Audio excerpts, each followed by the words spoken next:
Hello അസ്സലാമു അലൈക്കും. ഇന്നത്തെ നമ്മളെ വീഡിയോ മുട്ട പഫ്സ് വളരെ ഈസി ആയിട്ട് തന്നെ എങ്ങനെ വീട്ടിൽ ഉണ്ടാക്കുക എന്നുള്ളതാണ് കേട്ടോ.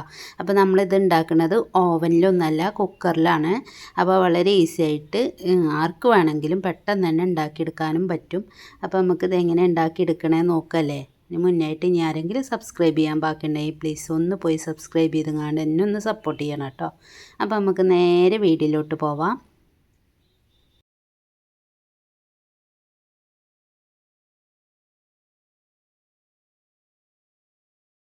അപ്പോൾ ഇതിനായിട്ട് ഞാൻ 2 കപ്പ് മൈദ ഇവിടെ എടുത്ത് വെച്ചിട്ടുണ്ട് കേട്ടോ. ഇനി ഇതിലേക്ക് നമ്മൾ ആവശ്യമുള്ള ഉപ്പിട്ട് കൊടുക്കുക. ഒരു 1/2 ടീസ്പൂണോളം ഉപ്പ് ഇതിലേക്ക് ഇട്ട് കൊടുത്തിട്ട് നന്നായിട്ട് മിക്സാക്കി എടുക്കുക. ഇനി ഇതിലേക്ക് ഒരു ലൈറ്റായ ചൂടിൽ വെള്ളം, 1 കപ്പ് വെള്ളം എടുത്തിട്ടുണ്ട്. അത് ഒഴിച്ച് കൊടുത്തിട്ട് കുറേശ്ശെ ഒഴിച്ച് കൊടുത്തിട്ട് നമുക്ക് നന്നായിട്ട് കുഴച്ചെടുക്കണം.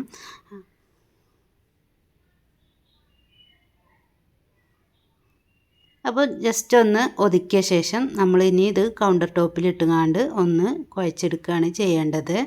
നന്നായിട്ട് കുഴ വേണം. അപ്പോൾ ഇതാ ഒന്ന് ഒതുക്കി എടുത്തിട്ടുണ്ട്. ഇനി കൗണ്ടർ ടോപ്പിൽ ഇട്ടിട്ട് നന്നായിട്ട് വലിച്ച് കുഴച്ചെടുക്കുക കേട്ടോ.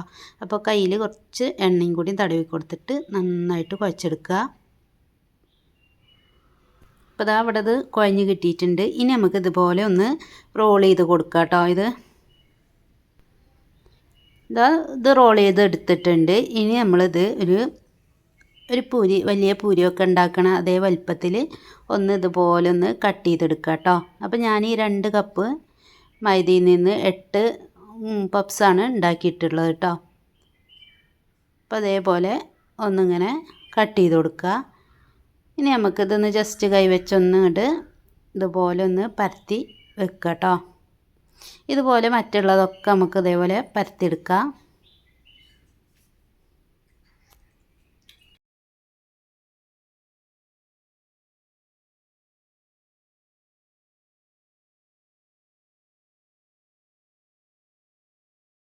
ഇപ്പോൾ ഇതാ എല്ലാം ഇതുപോലെ ഒന്ന് ജസ്റ്റ് ഒന്ന് പരത്തി വെച്ചിട്ടുണ്ട്.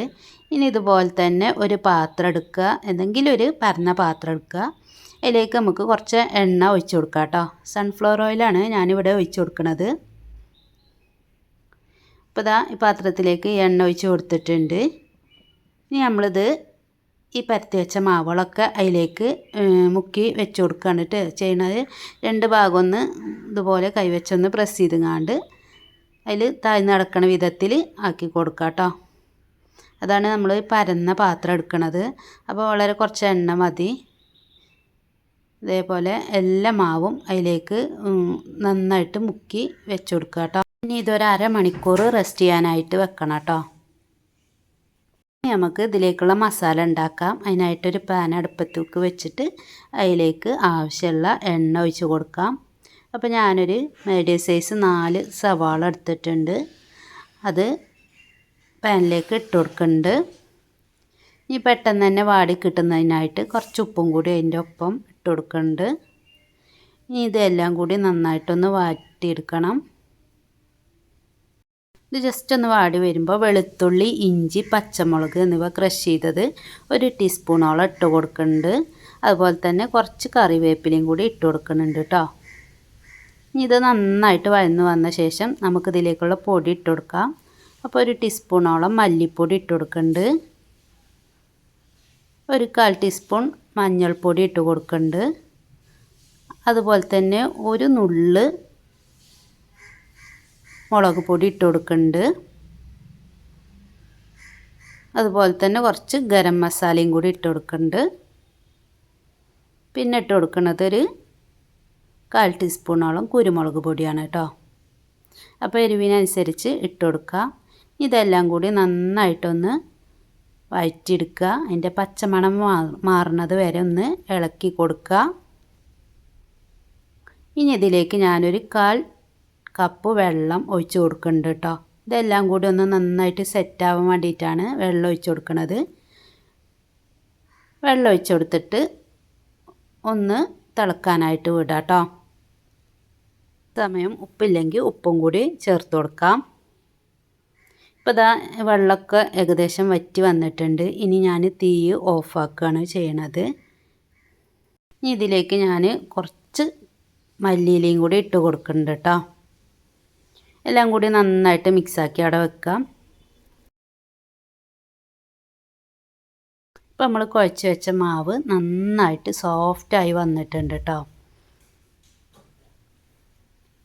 ഇനി ഇത് ഓരോന്നോരോന്നെടുത്ത് നമുക്കിത് പരത്താനായിട്ട് തുടങ്ങാം.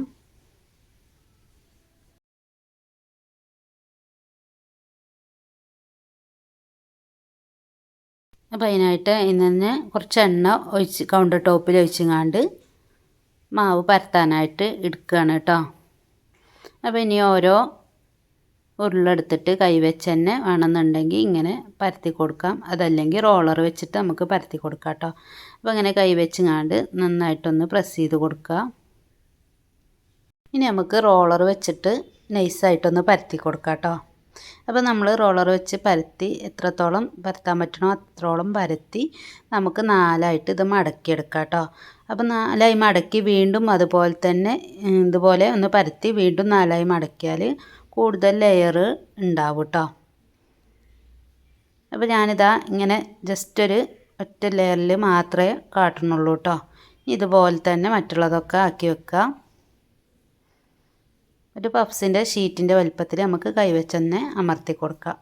അപ്പോൾ ഇതാ ഞാനിതൊക്കെ ഇവിടെ റെഡിയാക്കി വെച്ചിട്ടുണ്ട് അതുപോലെ. അപ്പോൾ അതേപോലെ 4 മുട്ട ഞാനിവിടെ പുഴുങ്ങി നടുക് കീറി വെച്ചിട്ടുണ്ട് കേട്ടോ. ഇനി നമുക്കിത് ഇതിലേക്ക് സെറ്റ് ചെയ്യാം. അപ്പോൾ ആ മസാല ഇവിടെ റെഡി ആയിട്ടുണ്ട്. നല്ല വെള്ളമൊക്കെ ഒഴിച്ച് നല്ല കുഴഞ്ഞ് നല്ല അടിപൊളി മസാലയായി കിട്ടിയിട്ടുണ്ട് കേട്ടോ. അപ്പോൾ ഇതാ ഇനി ഇത് എങ്ങനെ വെക്കണമെന്ന് നോക്കാം. അപ്പോൾ നമ്മളെ ഷീറ്റ് ജസ്റ്റ് ഒന്ന് കൈവച്ചൊന്ന് പ്രസ് ചെയ്ത് കൊടുക്കുക. അതിലേക്ക് ഇനി നമുക്ക് ഈ മസാല ഇട്ട് കൊടുക്കാം.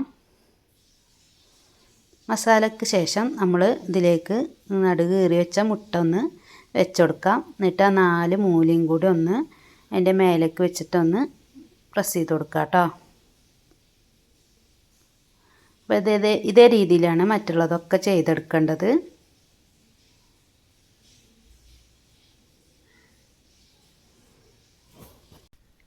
അപ്പോൾ അങ്ങനെ എല്ലാം ഞാൻ അതുപോലെ മടക്കി വെച്ചിട്ടുണ്ട്. ഇനി ഒരു മുട്ട പൊട്ടിച്ചിട്ട് ഇതുപോലെ ഒരു സ്പൂൺ എന്തെങ്കിലും വെച്ചിട്ടൊന്ന് നന്നായിട്ട് ബീറ്റ് ചെയ്തെടുക്കുക.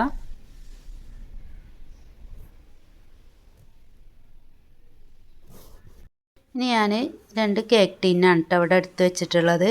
ഇനി അതിലേക്ക് ജസ്റ്റ് ഒന്ന് ഓയിൽ ബ്രഷ് ചെയ്ത് കൊടുക്കുക.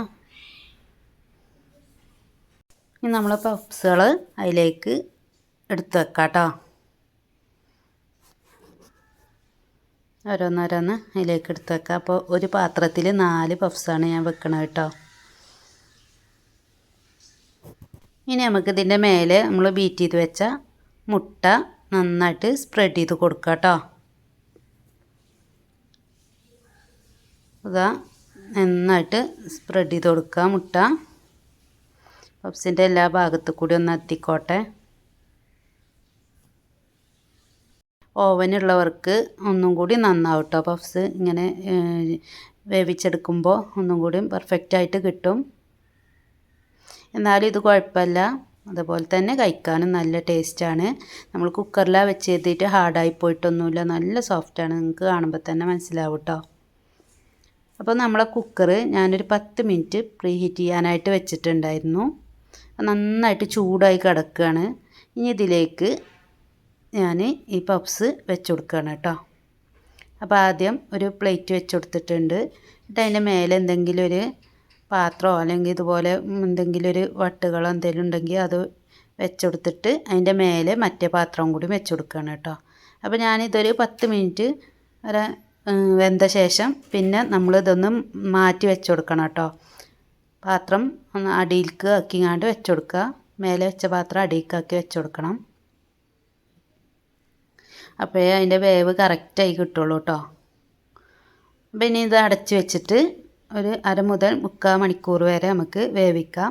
ഒരു നോർമൽ ഫ്ലെയിമിൽ നമ്മളിത് വേവിച്ചെടുക്കണം കേട്ടോ.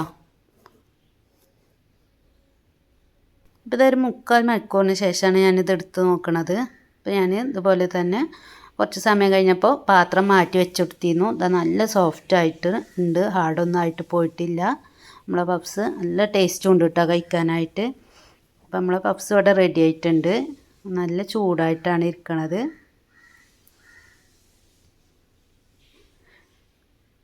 അവ എല്ലാവരും വീട്ടിലൊന്ന് ഉണ്ടാക്കി നോക്കിക്കൊണ്ടു കേട്ടോ. തീർച്ചയായിട്ടും എല്ലാവർക്കും ഇഷ്ടപ്പെടും.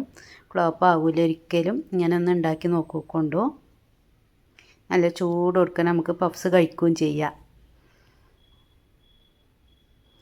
അപ്പം ഇന്നത്തെ വീഡിയോ എത്ര ഉള്ളൂ കേട്ടോ. അപ്പോൾ വീഡിയോ ഇഷ്ടപ്പെട്ടാൽ ആരും ലൈക്ക് ചെയ്യാനും ഷെയർ ചെയ്യാനും സബ്സ്ക്രൈബ് ചെയ്യാനും മറക്കല്ലേ. വീണ്ടും നല്ല നല്ല വീഡിയോസായിട്ട് കാണാം. ഇതുവരേക്കും അസ്സലാമു അലൈക്കും വറഹ്മത്തുള്ളാഹി വബറകാതുഹു.